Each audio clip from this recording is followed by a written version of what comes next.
ஒரு ஷார்ட்ஸில் சொல்லியிருப்பேன், தேர்ட் பார்ட்டி இன்சூரன்ஸில் போலீஸ் பிடிச்சிட்டாங்க, அதுக்கப்புறம் தான் அது எவ்வளோ இம்பார்ட்டன்ட் தெரிஞ்சிச்சுன்னு. இப்போ வந்து தேர்ட் பார்ட்டி வந்து நம்ம போன மாதம் போட்டுட்டோமா, இப்போ பம்பர் டு பம்பர் இன்சூரன்ஸ் வந்து நாளையோட முடியுது, நாளைக்கு வந்து ரெனியூவல் பண்ணுறேன். அதுக்கு எவ்வளோ வருது அப்படின்னா ஒரு 5,000 சில்லரை வருது. தேர்ட் பார்ட்டி ஒரு 10,000 சில்லரை, மொத்தம் சேர்த்தோம்னா ஒரு 26,000 ரூபா வருது. தேர்ட் பார்ட்டி ப்ளஸ் வந்து bumper to bumper full insurance நான் சொல்கிறேன். தேர்ட் பார்ட்டினா நம்ம என்ன நினச்சிக்கிட்டு இருக்கோம், ஏன் நானே கூட இவ்வளோ நாள் என்ன நினச்சிட்டுனா தேர்ட் பார்ட்டினா ஆப்போசிட்டில் உள்ளவங்களுக்காக இன்சூரன்ஸ் நான் நினச்சிக்கிட்டு இருக்கேன். பட் ஆனால் அதில் என்னென்னா நமக்குமே வந்து பார்த்தீங்கன்னா டிரைவரு, நம்ம வண்டிக்கான டிரைவரு, நம்ம ஓனரு, பின்னாடி உட்காந்துருக்க பேசஞ்சர் எல்லாத்துக்கும் சேர்த்து அதில் இன்சூரன்ஸ் இருக்குது. இப்போ தேர்ட் பார்ட்டி அடுத்தவங்களுக்கு ஏதோ ஒரு டேமேஜ்னா கிளைம் பண்ணுறதுக்காக தேர்ட் பார்ட்டி போகிறோம்னா அதோட அமௌண்ட் வந்து பார்த்தீங்கன்னா 7,800 சில்லரை தான் இந்த வண்டிக்கு. ஆனால் நம்ம 10,000 பே பண்ணியிருக்கோம்ல, அந்த மீதி காசு இருக்குல்ல, அந்த மீதி காசு ஒரு 1,000 சில்லரை என்னமோ வரும்.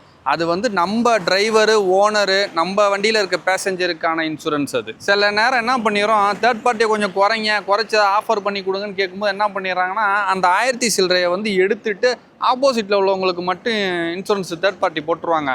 அதனால் அப்படிலாம் குறைச்சி கேட்காம தேர்ட் பார்ட்டிக்கு உள்ள ஃபுல் இன்சூரன்ஸை போட்டுங்க. அதாவது ஆப்போசிட்டில் உள்ளவங்களுக்கும் நம்ம வண்டியில் டிரைவரு, ஓனரு, பேசஞ்சர் எல்லாத்துக்கும் சேர்த்து போட்டிருக்கேங்க.